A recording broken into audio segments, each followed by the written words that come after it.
जय जगन्नाथ सांगमाने तोरी पाई सीरियलर आउ एक धमाकादार अध्यायकु मु स्वागत करुछि। आजि राम आउ चुमकी सेकेंड टाइम पाई पुणी थरे सामना सामनी हेबे देवी मांको सामनारे।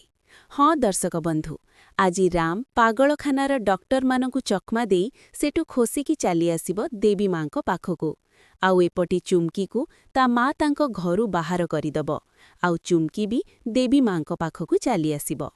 एबे पुणी थरे देवी मांको सामनारे राम आउ चुमकी मुहामुही हेइजिबे। तो राम कहिबो, चुमकी तमे एठी केमिति?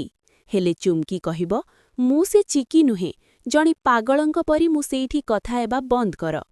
आरे आरे तमे तो सतरे पागल हेइ सारिछ, टिके निजकु तु देख, पागलंक परी ड्रेस भी पिंधिछ। आउ थरे जदि मु चिकी कहिथिबो ना, ताहेले देवी मांको राण मु तमकु एठी कहिदोबु चुमकी। तापरे राम भाबुछंती चिकींक पाटिरु भूल कथा बाहारी आसिबो बोली। सेथिपाई राम चुमकीर पाटिकु बंद करी तांकु निज पाखकु टाणी आनिबो। तापरे चुमकी इमोशनल हेई चुप हेइजिबो। एपटे निशा पागलखानारु खसिकी चालीगला बोली जानी बहुत टेंशन हेइ जाइछि। एबे केवल लकी ही राम चिकींकु बंचेई पारिबो। ताहेले दर्शक बंधु,